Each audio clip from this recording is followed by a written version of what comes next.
How's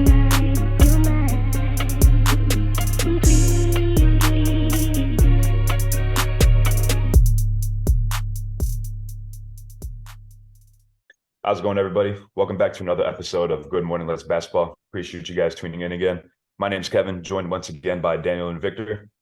Playoffs are in full swing, so we're going to be touching on some of that topics today, as well as Donovan Mitchell possibly joining the Knicks after contracts expires, and should Kawhi Leonard retire? We'll get into that because that's quite interesting. But yeah, the playoffs are in full swing. Second round started, I believe, yesterday, and we're just going to go through some of the series and what we think about them. First off, I feel like definitely the first one we've got to talk about is Miami-Milwaukee, which no one had that happen at all. Unfortunately, Giannis wasn't able to play. That was the main reason, obviously, why the Milwaukee Bucks lost. And they still did lose games with Giannis the very last two games, but I feel like Giannis being there the entire series, I can't remember if he missed the first 2 or 3 games, but like that matters. I guess the best player in the world, got to have him there. So I would have loved to see the Bucks advance. I thought that they could have made I thought they were for sure going to make it out the East this year. I didn't think that the Celtics were going to beat them this time around in a 7-game series. So I had those two definitely going to the ECF, but unfortunately they didn't make it. But it was a pretty good series. I mean, Jimmy Butler did what he does all the time in the playoffs. Like he'll just have like a very mid-season, and then when he gets to playoffs, like he just switches on another gear. Like I just don't quite understand how he does shit like that. But I don't know if you guys ever watched I don't know if you guys ever caught any of the games, but it was just like regular Jimmy in the playoffs, just hooping. Yeah, Jimmy Gordon. Like people are arguing that this might be the best series an individual has put on for a performance-wise. And Shit, man. dude, I don't know. I was like honestly like very shocked. I kind of felt secondhand embarrassment by the Bucks as well. I had them going far. I did not expect them to lose to the Heat. The Heat played, honestly, very terrible in the regular season. I didn't think they would beat the Bucks, but they game planned for the Bucks, and they executed on that. So congrats to them. I hope they go further. I'd like to see Jimmy Butler maybe get a ring. Maybe this is his year. Maybe not. We'll see. But I think it was great what Giannis said was that the Bucks, honestly, they were preparing to win a championship, and the Heat prepared to beat them. So like the Bucks were they got ahead of themselves. They thought this would be an easy series, and the Heat were taking this one series at a time, which is kind of smart. That's definitely a way to approach it. I feel like the Heat definitely approached the situation better. I mean, just because they were a play-in team, which is even crazy. That's the first time a play-in team has ever won like the series, I believe. And then the Lakers actually were the second play-in team to ever win a series. So pretty crazy. It's kind of cool though to see, honestly, like upsets happen in the NBA playoffs. It's not like March Madness. Sometimes you'll get like a 15 seed to be the 2 seed, like a 14 to be the 3, whatever the case. The NBA, you don't really see that very often. Like not a lot of 1 seeds have fallen to an 8 seed. I mean, it's happened a couple of times I can remember off the top of my head, but it's kind of cool to see upsets, especially with like the Lakers and Grizzlies too. Like I definitely had the Lakers winning that series. I felt like they matched up pretty well against the Grizzlies, but yeah. Also the comments that Giannis made about the season being a failure. Definitely don't think it was a failure. I mean, they had a great season. Definitely a phenomenal learning experience for that team. They're definitely going to come back next year with like their heads in the right space. But yeah, I was going to say the Heat were the better team. I was going to say too. I saw something that Drew Holiday is going to retire after his contract's up. It's very likely that he will. How many more years does he have in his contract? 2. 2 more years. Yeah, I'm gonna be honest. He's not super young, but he's not super old either, which is kind of surprising. But he's been around for a bit. Drew Holiday. I feel like this Bucks team is gonna fall apart a little bit after this season. I think they'll be cool for like another 2-3 seasons, honestly, because hopefully they need to sign somebody else, honestly. Like make like another push for like a forward or something, or like because I feel like guards, they're good. They're bigs. They have Giannis and Brook Lopez. They don't really need another big. They need to get like another 2 or 3 guard in there. So like I feel like really like push them over the edge, and for sure become like that finals winning team. Because yeah, they did lose, but the Heat were like the better team that series. Like they're playing Jimmy Butler, obviously, like we said this whole episode, and he's just playing out of his mind. But yeah, another series obviously that I mentioned earlier was the Lakers Grizzlies. I had the Lakers winning that series in 6 or 7, and Same.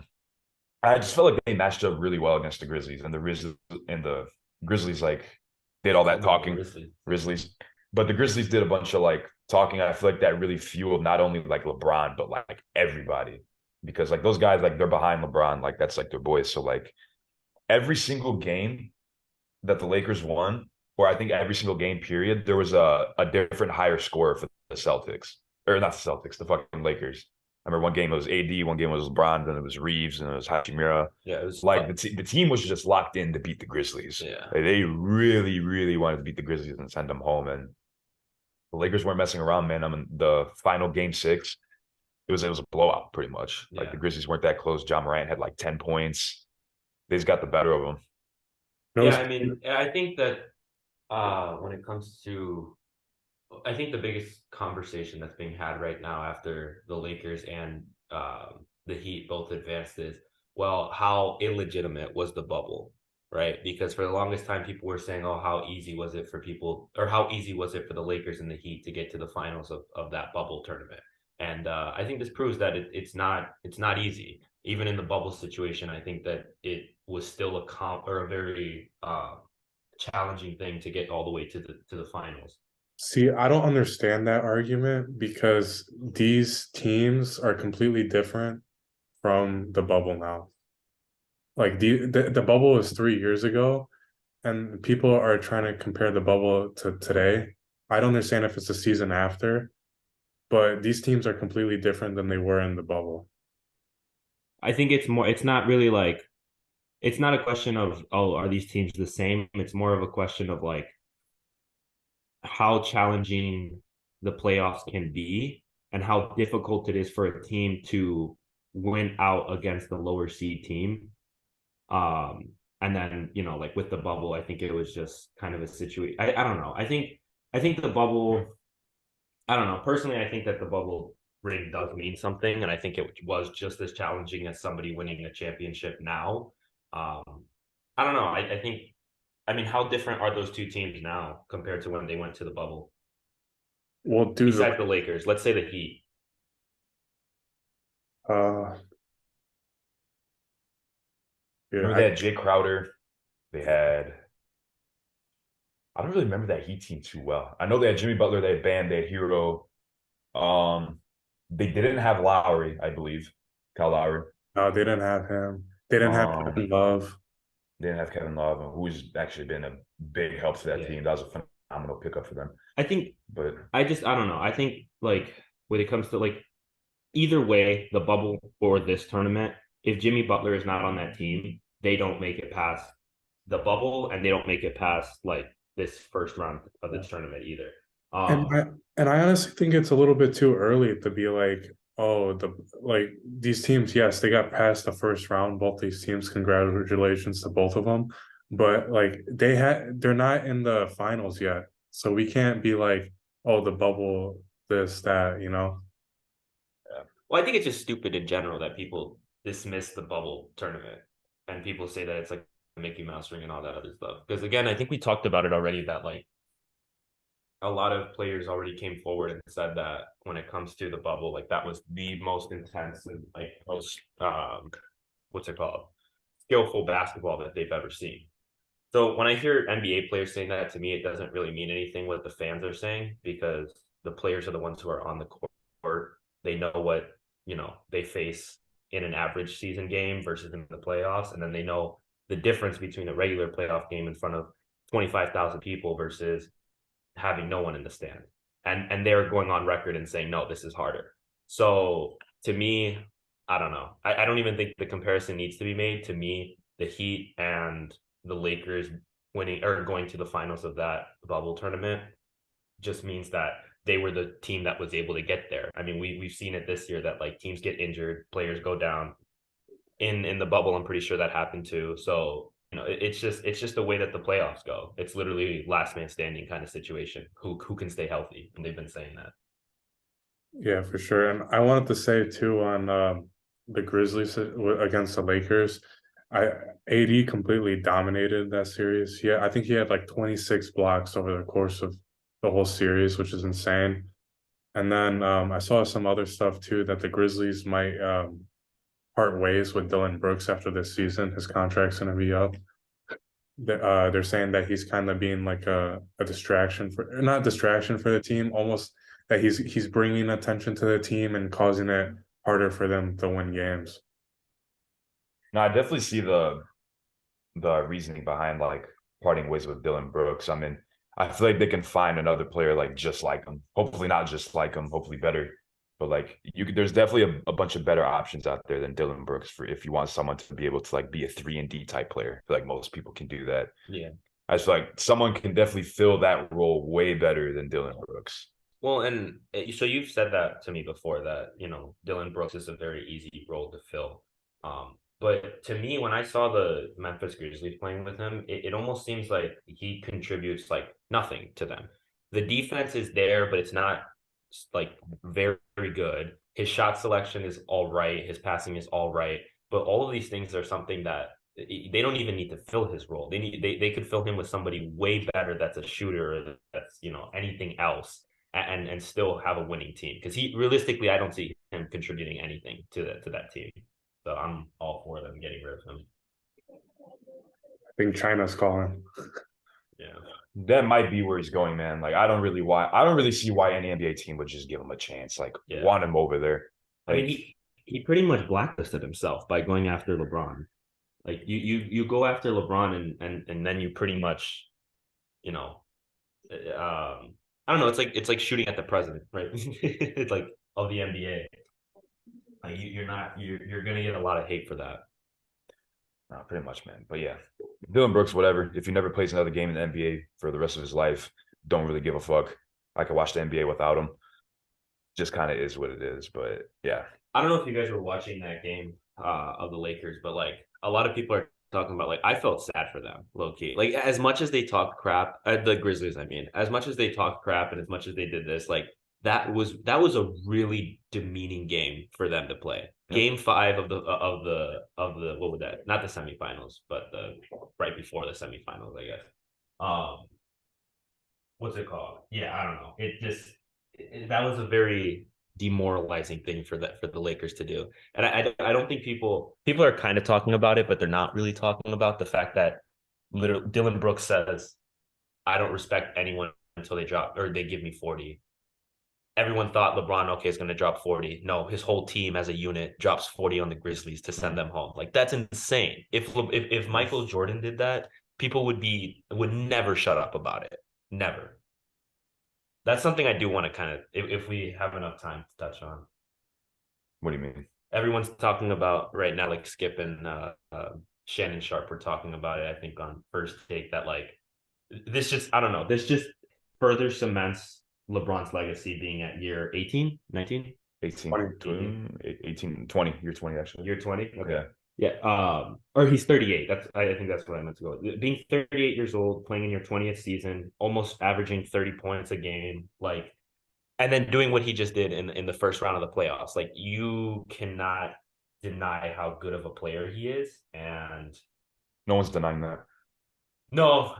I guess what I mean is that, like, you can't deny his place in the top 3, I guess, which people still do. No one's denying that either.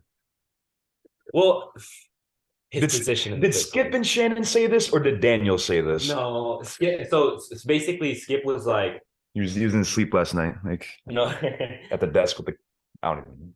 Skip was basically saying that, like, LeBron, he was basically just mad at Dylan Brooks, and he was saying, like, what Dylan Brooks did was completely disrespectful. I want LeBron to go out there and like it was disrespectful, 100%. Yeah, and then they kind of very quickly talked about LeBron's excellence, and then they just started kind of meat riding him for a little bit. And I don't know, I'm just, as ESPN First Take and every other sportscast does, but you know what? When there's a GOAT, you ride with them. Can't hate. Happened to Jordan, happened to Brady, happened to LeBron. You're gonna get those haters like Skip Bayless every once in a while, but like there's being haters. I guess Skip Bayless, though, that dude is elite level hater towards LeBron. Yeah. I remember he dropped his top 10 players of all time list. First off, LeBron was barely in the top 10. He had him at 9th. That's crazy. Elite level hating. Yeah. That's fucking crazy. That's so funny. That's actually like the funniest shit I've ever seen in my life. He said I saw that list and I was like, that is funny. he said if LeBron wins the title this year, he'll move him to eighth. Move him to eighth, he'll get promoted. Yeah. He bumps him down. If Imagine. LeBron wins a fifth championship, he's the greatest of all time, and I think that's undisputable. But It happened this year. I don't think so, but it could. it really could, honestly, dude. Who do you think matches up well with them? The Lakers? Yeah, Anybody? don't I'd agree. say the 6 teams that are ahead of them. I don't agree at all. Like honestly, I I don't think the Nuggets would dominate the Lakers in the series. No Yes, they would. chance. You just Yeah. see what they did to the Phoenix Suns. The Phoenix Suns are better than the Lakers. I Don't don't say they're not. I don't think so. I genuinely don't. I think I don't know. I think that this matchup, when the Lakers are playing the way that they were in Game 5, no one beats them. And I mean, it's unfair to assume that a team could do that for every single series leading all the way to the finals. But the Lakers matched up very well against the Grizzlies. And like I don't think like they match up very well against like Denver. Yeah, Like AD can't guard Jokic. Like he was able to. I don't think that's true. Yes, he can. He was able to limit Jaren Jackson and what was that bum's name? Tillman. Yeah. Yeah. I mean, you could guard him, but like Jaren Jackson, he's not very like insane. He's not an offensive minded person. AD can't guard Jokic. He can't. Jokic can do way too much. He's a lot more fluid. If he has to guard Jokic to the 3-point line and Jokic can hit threes, he does. He hits about 2 threes a game. It's just not going to happen. I'm sorry. I love Austin Reeves. He's great, but he's not guarding Jamal Murray. Jamal Murray's playing out of his mind. He was playing out of his mind against them. Like I do hope. So okay, here I'm just gonna give my quick 30-second take on this because I like having documented proof. I don't think that any other team in the West matches up quite as well with the Lakers as the Nuggets do. I think that the Nuggets probably would pose the biggest competition for them. Even then, I do not see Jokic being able. Or he'll take over the game for sure. He's a really great player, but in a 7-game series, I do not see the Lakers losing to the Nuggets. I don't see them losing to the Kings or the Warriors, and I don't see them losing to. I mean, Phoenix. Yeah, I could actually see that if Phoenix were to turn up the rise. But Phoenix might lose to the Nuggets. So yeah, that's my take. I don't think that Jokic would dominate over AD. Honestly, I think, and I don't think AD would dominate over Jokic. But once you separate that guy from the team, okay, you go to Jamal Murray, but Jamal Murray also has to deal with not directly in position, but I'm saying like his counterpart in scoring on that team would be LeBron. Like their second leading scorer is Jamal Murray on that team, right? The Nuggets, yeah. So I would say the second or first leading scorer on the playoffs this year. What'd you say? Jamal Murray's the highest scoring player in the playoffs this year. I'm pretty sure. Like last time I checked, he was second, and I think after last night he might have been first. But okay, so yeah, I mean, again, I still think like matchup wise, you're talking about AD and LeBron versus Jamal Murray and Jokic. I like you can't look at it like that. Jamal Murray's not guarding LeBron. No, for sure. But that's how I look at it because those are the two guys that you're going to go to on each of your team to win you the game, right? Those are the two guys that you want the ball in the hands of when you're trying to win a game. And I think that two matchups, personally, I think the Lakers have it. But, I could be wrong. Fucking Lakers could be out second round now, but who knows? Basketball is all about matchups, bro. Like, look at it and a team can be better than you, have more talent. Like the Grizzlies had more talent than the Lakers, but like at the end of the day, they do. It's matchups at the end of the day. Like the Grizzlies have more talent than when they're fully healthy. I would probably say it's pretty fucking close. The team that they have right now, when they were fully healthy, because they don't even have Steve bigs right now. They're bigs. They didn't have Brandon Clark either, and Brandon Clark is really good for that team. They didn't have any of their bigs. That's why Xavier Tillman got brought up from wherever the hell he was. More talent than Lakers, though? I don't know if I agree. The team is pretty talented. The Grizzlies. The Grizzlies are a good team. Yeah. They're not shit. No, they weren't. No, they weren't shit. They're the third seed for a reason. They're second seed for a reason. I know they're a good team, but like the Lakers just matched up very well against them, like I said. And I just don't think the Lakers match up very well against the Nuggets. The Nuggets are deep. The Lakers are deep too, but the Lakers have a consistency issue. They played good against Memphis, but they had like a drive to play good against Memphis. They don't like Memphis. Yeah. I'm assuming they're going to try to do the same thing for the whole entire playoffs, but like it's different. No, It's matchups. I get what you're saying. I definitely don't think that matchups were what won them that series though. Like against the Grizzlies.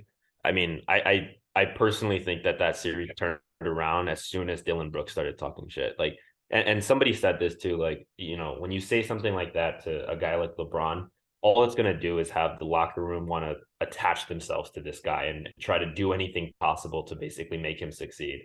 So personally, I think that that's why they won the series is mostly because of like that increase in chemistry that kind of happened within the Lakers over the course of that series. Also matchups. Yeah. No, the second round, I'm pretty excited for the second round. I mean, like we said earlier, Nuggets and Suns. That series kicked off yesterday. Nuggets to Denver to game one. They won by a pretty amount. I was watching that game last night for a little bit, but I think the Heat and not Heat and Celtics, Heat and Knicks. I think they kicked off their series today, and I was watching that earlier. The Heat are actually down 3. Either one of these teams making the Eastern Conference Finals is kind of fucked. Not What? gonna lie, Yeah, What? but that's what Or I'm who? saying. It's like the best teams are playing each other in both sides of the conferences. So like the West, Suns and Nuggets are playing each other, and then East, Celtics and Sixers are playing each other in the second round. I feel like those teams should have met each other in the conference finals, both, but yeah, that's just the way the bracket works. Though, like you're gonna meet yeah, one of the better teams in the second round. That's just how it is. no, for sure. But Warriors and Kings game 7 today, 3:30 Eastern. It's might have to flip that on for sure. But also tomorrow, Monday, the Sixers and Celtics series starts off, and Suns and Nuggets game 2 will be there. So I think those are going to be some pretty good series to watch. I feel like they should be pretty good. And then the Well, Lakers, they start Tuesday. We don't know who they're going to play yet. Obviously, we'll find out tomorrow or tonight. Embiid's hurt for he might miss his 2 first games because of sprained LCL. And then I don't know about that James Harden situation. Did you see him slapping someone outside a club? I did see that. Yeah, Yeah, saw that that was on the Twitter. biggest bullshit I've ever seen in my life. He didn't even smack him. Like, what did you think of the video? Do you think he smacked him? He smacked him, but like he went like he like tapped him. Like he like just went like that. It's not like he fucking winded up and full palmed him. Regardless, he's still making noise, and not with this game in basketball. He's doing other shit, clubbing. He likes to do that. Yeah, Lil Baby was probably in town. facts. Can't blame him. But I don't know. I don't think Philly's good. I'm gonna be honest. Okay, they're good. Obviously, I'm just talking shit, but like, they're definitely not gonna beat the Celtics in the 7-game series. Like, if Joel Embiid isn't shooting 20 fucking free throws a game alongside James Harden, they're not gonna win. Yeah. So I'm like, oh god, watching Philly is actually so boring, bro. It's a free throw contest with just him and James Harden on the team. It's like a match made in heaven. Yeah. But yeah, Celtics. I don't think I'm not gonna say it's gonna be easy against Philly, but if the Sixers don't have Embiid for the first 2 games, Celtics will definitely take those first 2 games in Boston easily. I think pretty easily. I mean, Celtics are a really good team all around. Like they're definitely the best remaining team in the East. Yeah, I don't see a scenario in which the Heat lose to this, or sorry, the Celtics lose to the Sixers in this series. What I do see potentially is the Heat beating out the Knicks and then potentially beating out the Celtics. Now, I understand, like on paper, no, that's impossible, but no, I don't think that is impossible. I think that we've seen Jimmy Butler perform well in the playoffs, and again, when you have a team that knows what works on their team, and that's giving the ball to Jimmy Butler, getting open so that way Jimmy Butler can pass to you, and knocking down your own shots as well. I think you can potentially beat out a lot of really good teams. The Celtics, I mean, as long as they stay healthy, though, they are definitely the juggernaut in the East. I mean, realistically, like matchup wise, you can't think of a team that's more deep and more offensively sound than the Celtics, I think, this year. Celtics are a great team, man, just all around. They're deep. Everyone plays their role to a T. It's just, I don't know. I don't see anyone beating them in the East. Definitely not. Absolutely not. But looking at other second round matchups. Obviously, Lakers. We're gonna find out who the Lakers play tonight, either Kings or Warriors. I got Warriors. Warriors. Do you think Warriors taking Game 7? Wouldn't Yeah, be surprised. I just feel like I don't know. I feel like Kings, yes, they're doing good. I feel like either team that goes against the Lakers will be a good matchup for them. I think it'll be both a good series. Um, I, I don't know. I just got for some reason I just got Warriors. I feel like you can't count them out. No, you definitely can't. I mean, four-time champions in the past however many years. They had that experience on the Kings. The Kings have zero experience. That's why I'm kind of like unfaithful with them. Yeah. Like they're a super young team. They're going to be really good in like upcoming years, but I don't think now is their time. I think definitely in the next couple of years though, they'll definitely start taking over in the West. Not as like a 1 seed, but like shit, they're a 3 seed this year, so possibly. But I just don't think they're there yet with experience. The team's really young, so I could definitely see the Warriors winning tonight. But they also are playing in Sacramento, and the Warriors really struggle to win on the road. So it's going to be a good game. Anything could happen. So excited to watch that. I think the Kings. I don't know. I don't know who's going to win this Game 7 series, but I do enjoy watching the Warriors play a lot. And one thing that I feel like I've noticed about them is that they're a very emotional team, meaning that that's to me that's the reasoning for why they can't win as much on the road as they can at home, right? When they're at home, they're in front of their own fans, they have all of the love and the support from everyone basically, and they're basically gods in the Bay, right? They're like you said, four-time NBA champions. Like it to me it's a big psychological thing, and what worries me about this Game 7 is that now the Kings have kind of broken down their morale a little bit, and to me I think when the Warriors get their morale broken down, they have a really tough time kind of picking themselves back up and getting themselves to where they need to be. So I could very I am gonna say I'm like 60-40 split. I think 60% of me thinks that the Warriors will win, 40 to 45% of me thinks that it could be the Kings. Like you said, that experience thing comes in is a really big deal. So we'll see how the Kings handle not only being in their first playoff run in like a decade, but also their first 7-game series in that time too. That's true. Against defending champions, but yeah, that too. Again, against the defending NBA champion. One person that needs to step up is Jordan Poole, bro. He's been assing it up. Yeah. Straight shit in the bucket out there. Well, like his stats are like they're kind of bad. But like game 1, 17 points, 4 for 10. It doesn't list the turnovers, but I imagine it's a couple. Like game 2, 4 points, 1 for 7. Then he had 16, 22, 10, and 7. So the past 2 games, he has not shot well at all. He shot 4 for 12 and 2 for 11. I don't know how the hell in 26 minutes you put up 11 shots and only make fucking 2 of them.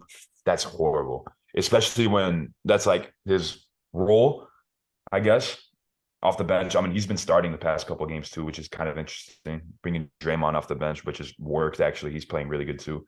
Yeah, but no, he needs to get a grip, man. Like he's not playing very good, and not even just with scoring. Like when he's just out there, he's just making stupid decisions. He really is. He can't guard a fucking bowling pin for save his life.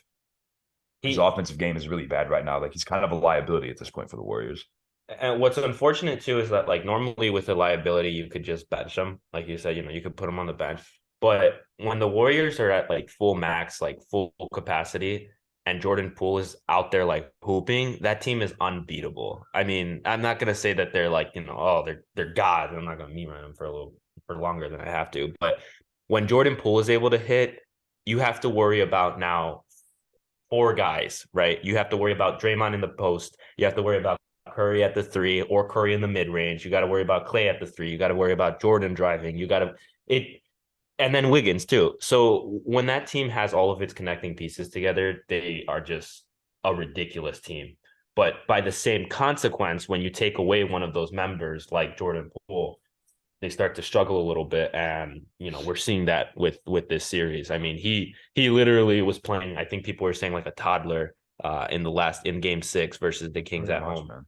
He tried to go out and get like like a ball that was rolling out of bounds, fumbled it about 8 times before the ball like rolled out, and then he still tried to save it. Like I saw that clip.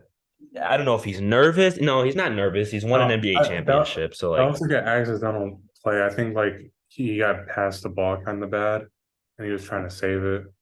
I know the play exactly. I can't remember exactly what happened though. it wasn't all that bad though.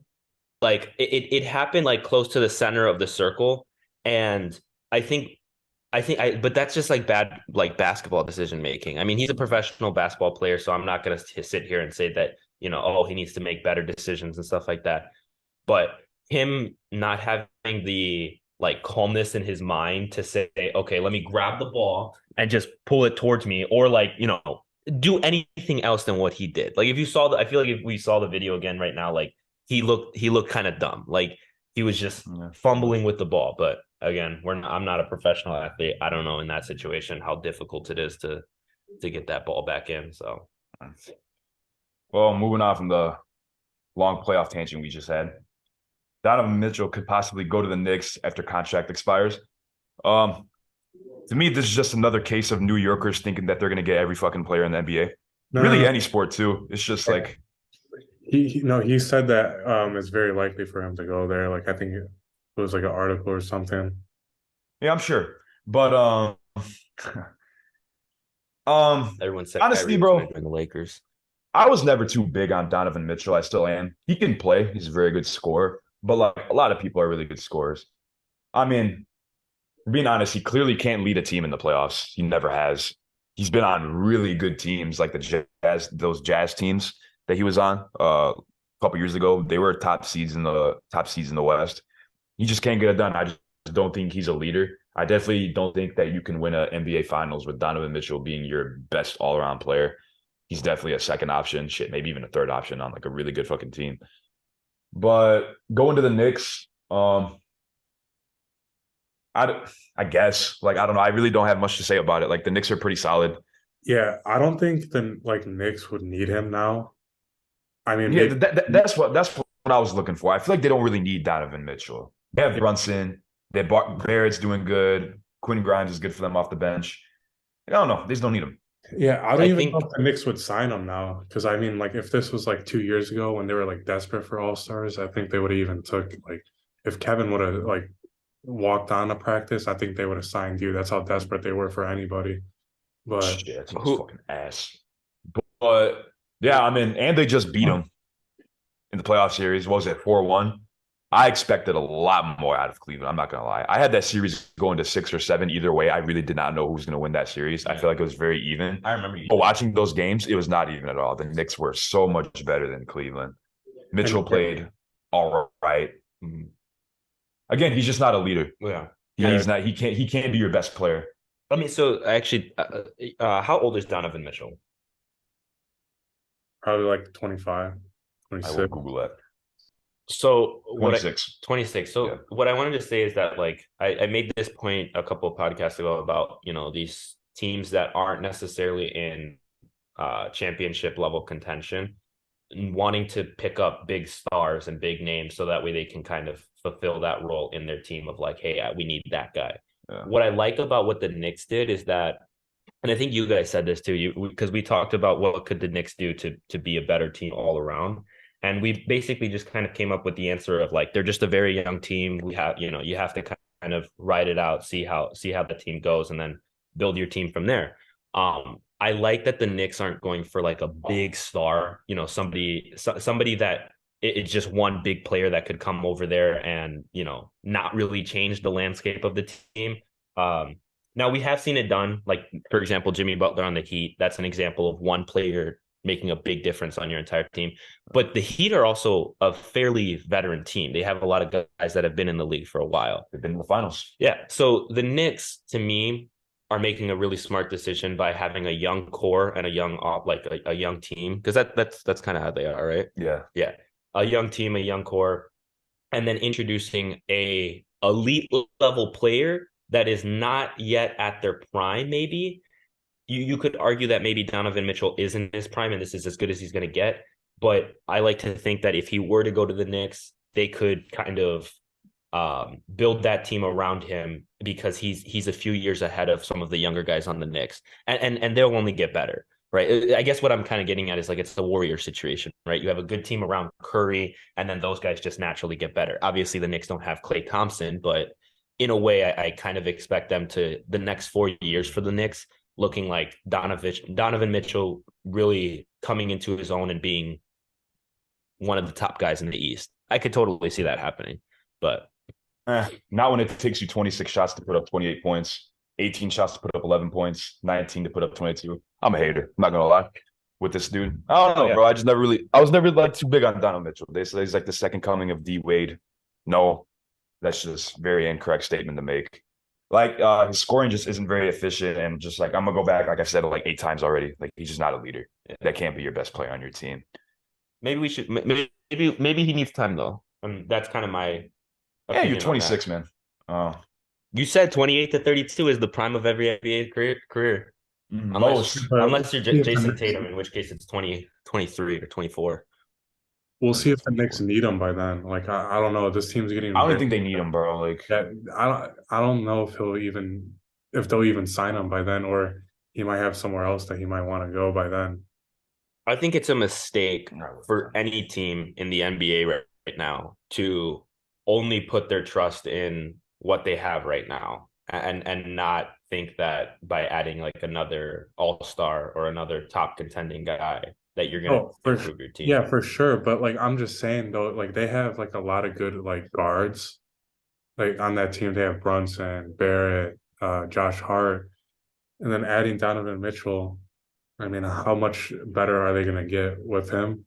But Well, like, let me ask you. and then, but then again, New York, since they're doing so good this season, they're gonna obviously attract some people to want to come to that market in the offseason this year. So who knows who they could sign this offseason. Yeah, there could potentially be some way better guys that they could sign. I would, to me, where my brain goes to is kind of this like metaphor, or not metaphor, but if Donovan Mitchell was playing on the Knicks right now the Knicks have no chance of beating. Maybe they could beat the Heat. I doubt it. I don't think they will. On top of that, no chance they would ever get to the Celtics or the Sixers if the Sixers were somehow able to beat the Celtics. But if Donovan Mitchell were on that team, do I think that they would win? No, they probably not either. But I do think that they would get a lot further in the playoffs than they are right now. So any help is good help to me for the Knicks. I think in the next 4 years, like you said, they'll probably make some big changes in the summer and going forward. So it'll be interesting to see. Right. Well, like I said, we'll see with Donovan Mitchell. Maybe might stay with Cleveland. I don't know. Don't really care. But moving on next, Stephen A has been saying some interesting things about Kawhi Leonard. You should have said that Kawhi Leonard should just retire. The Clippers should just kind of just ditch away from him. I think that just makes like straight up no damn sense. Like you can't sit here and fault a player for like injury. Mm-hmm. Like I just don't really understand the logic behind it. Like the Clippers are definitely not better off without Kawhi. Like you saw what happened when he went out. They didn't win a single game after that. Yeah. Obviously, I mean against Phoenix, he was playing out of his mind. Like I don't know. It just doesn't make sense. It's just a stupid thing for him to say. It's just Stephen A. fucking being Stephen A. I think the thing is that just Kawhi and Paul George don't work well together. I feel like that deal is a little bit overrated and I saw something too that said that Kawhi also back when in 2000, I forgot when that trade happened or whatever, but Kawhi said to the front office that he wants to play with Jimmy Butler or Paul George were his top like players to play with, and they ultimately chose Paul George. But they didn't do the Butler route because they would have to give up Tobias Harris, and the Clippers didn't want to give up Tobias Harris. So just imagine if it was Jimmy Butler and Kawhi. Yeah, That'd be a lot better. And oh my God, they picked a trash can over Jimmy Butler. I was gonna. Harris is cool. Yeah, but fuck. Well, I was gonna say too, like no disrespect to Paul George, but I think people expect too much out of him. Honestly, I think people. I'm not gonna go as far as to say he's an overrated player because he's not. He's a very good player, but I think he cannot be the second guy on that team for a guy like Kawhi Leonard. Kawhi Leonard wants to win championships, and I don't think that Paul George is capable of doing that. Dude, Kawhi won a championship with fucking Kyle Lowry as his best player, second best player. I think he could do just fine with Paul George. They never really played together. That Toronto ring though was, yeah. I mean, It was what? so I was just gonna say, like, Kyle Lowry had an amazing series during that thing. I don't know if you remember, but he was dropping like 33. I think he had a game where he dropped 43 like more than once. So Don't remember that. I'll look it up. But Kyle Lowry was a. I remember him having 6. I'll have to look it up because Please do. Please look it up. Kawhi Leonard during that, or not Kawhi Leonard. Kyle Lowry. Kyle Lowry during that Van series. Vliet was going off. Van Vliet was going off. Yeah, Pascal Siakam was going off. yeah, you're right. Okay, so that team was incredibly strong. But yeah, personally, I just don't think that Paul George is capable of leading a team, or not even leading a team, but being a second option the way that other teams have a second guy that like could get you buckets just as easily. And by that consequence, Russell Westbrook wasn't that guy either. There's, that's such a, to me, looking back now, or like thinking about that trade that was, or that request that was going on of Paul George or Jimmy Butler. I mean, in hindsight, now that we saw what Jimmy Butler does in the playoffs, like you're thinking, how the hell were these two comparisons? But yeah, I don't know. I like I said, I don't want to say Paul George is overrated. I think that's an overstep, but I just think that people expect way too much out of him. And I think that he could potentially be a really good 6-man coming off the bench, or a guy that basically just, kind of is there and gets you rebounds, gets you some good shots sometimes. But I don't think he should be. Paul George is a starter in the NBA. Yeah. Okay. Like, most definitely. Yeah. I mean, I just think too. I would disagree. I just feel like the two didn't like work well together. I don't know, well, they just never really played together. Like, I feel like we can't even say it didn't work. One was always hurt, or one was always load managing. That's just how it was. It was like the same thing with, not the exact same thing with Brooklyn, but they didn't play that much together. They still haven't. Yeah. So we really don't know. Like, we need to see them play like damn near a full season and go through a playoff run together in order to judge that. And that hasn't happened yet. And I don't think that will. Probably not. I don't know. I only saw like one game or two games where Paul George and Kawhi Leonard were playing together, and I think it was later in the season. No, maybe not. No, it actually would have been before December. But anyway, my point is basically like I when I saw them play together, it just did not look like it worked. It looked like, Kawhi Leonard would give Paul George a shot, Paul George would brick it, and then Kawhi Leonard would get pissed and not get pissed, but he would go down the field and then do the same, or score. I don't know. I don't like Paul George that much on the Clippers. What playoffs were the 2019 NBA Finals?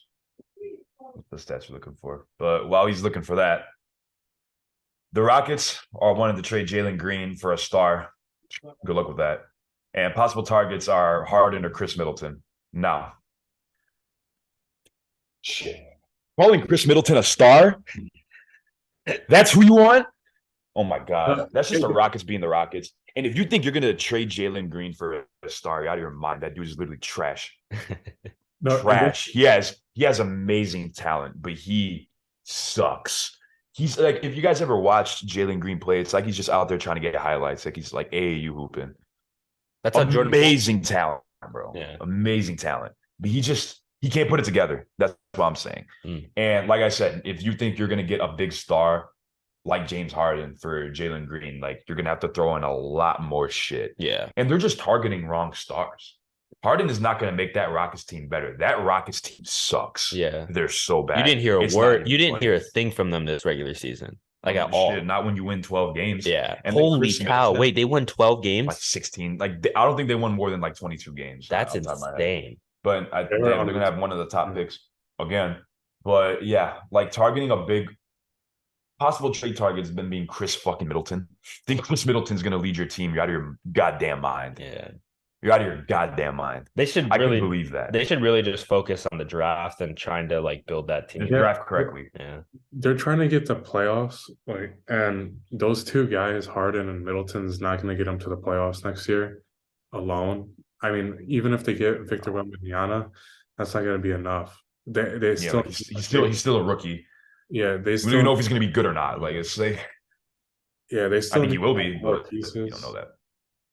Yeah, they're definitely trying to skip all the smaller steps into like becoming a playoff team. Like it's not how it works. Like first off, the team you have right now is just straight up not that good. Like Jalen Green and KPJ, like yeah, they can score if they get 30 shots, but like everyone in the NBA can score. It's the NBA. Oh. Well, Sengun, he's a good player. I think that's like a guy that they should like look to build around. But like trading their top pick Jalen Green for like what they want is just like not even worth it. Like James Harden, like he's 34. He's not the same James Harden that he was when he was in Houston. Not at all. And then just Chris Middleton, like they're just both older stars that are not Chris Middleton, how old is he? Not gonna lead you to an NBA championship. How the hell is Chris Middleton 32? That man looks way older than that. He's been in the league for a minute. Yeah, he also I feel like has been in the league for like you said a minute. So it sounds weird. Don't get me wrong, Chris Middleton's really good, but that's your star. Yeah, no, I mean, yeah, I think we're all in agreement. Like Houston is making the wrong decision if they start trying to like build a team. But it's also like I was gonna say this too. I think it's pretty cut and dry that the next 8 years of the playoffs, or let's say 6 years of the NBA finals and championships, are going to be ran by the same teams. It's Warriors, it's Kevin Durant and the Suns if he stays there. It's Jokic, it's Boston Celtics, and it's LeBron for however long he fucking plays for after this. Anyone else outside of that has no chance of winning a playoffs to me, or has no chance of winning the entire playoffs and winning the finals. I don't know, bro. Teams get better year in and year out, so yeah. I just don't see it. It's good we're seeing variety. I just don't see a team in the next 6 years because in the next 2 years, right, or 3 years or 4 years, LeBron will leave. But then you still got to deal with Curry if he's still around. Then you still got to deal with Jokic, and then you got to deal with Boston. And to me, the finals and the championships are kind of like locked in for the next few years. I don't think so. It'd be stupid for Houston to go for one for the next few. What were you gonna say, Victor? They're not locked in. You don't even know who is winning the finals this year. No, I don't. But I will say this. I'll say this. Hey, I'll name. Remember who his pick was 3 weeks ago? Yeah, the Clippers finals push. Clippers, yeah. I also said the Lakers, though. I also said the Lakers, and you both said no. So I was 1 for 2. I said Lakers too. I thought they were. I said they were gonna make a run, and you were like, "No, dude. I did not. I literally said Lakers were one of my picks. If we go back, there's proof." Okay. We'll have to go back and see the proof. I believe you, man. I'm fucking with you. But no, what's it called? What were we talking about? It doesn't even matter. Oh, well, no, I did want to say this. You being a degenerate? No, I will say this. I'm going to name like 5 different things, and I guarantee one of those 5 things will be in the championship or win the championship. Maybe I won't come up with it right now, but I'm going to say the Celtics, Curry, LeBron, and I'm saying this because wherever team they're on, that's a contender. LeBron, I'll say Jokic and the Nuggets, and let's say Boston already. You mentioned them earlier. Okay, well, Boston.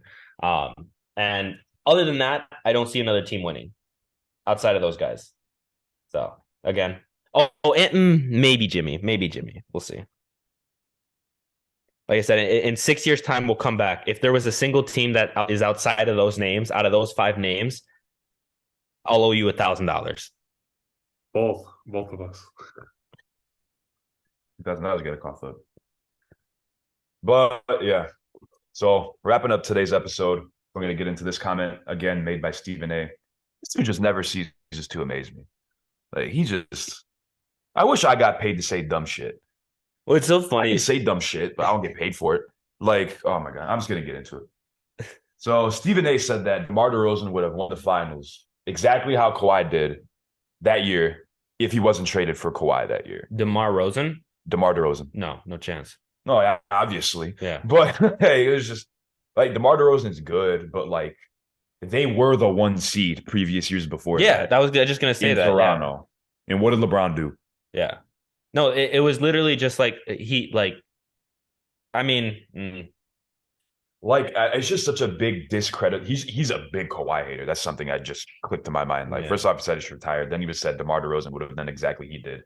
Dude, I'm gonna be completely honest with you. That 1 year that Kawhi was on the Raptors, that was probably one of the best basketball players I've ever watched in my life. He Yeah. didn't fucking miss He was anything. he really was did a- go off. He was literally different. Yeah, Like yeah. that was one of the best basketball players in history. I guess 2019 Kawhi. I'm gonna say that right now, bro. He was nuts that year. I sort of understand. Here's the thing with Stephen A's little stupid comments.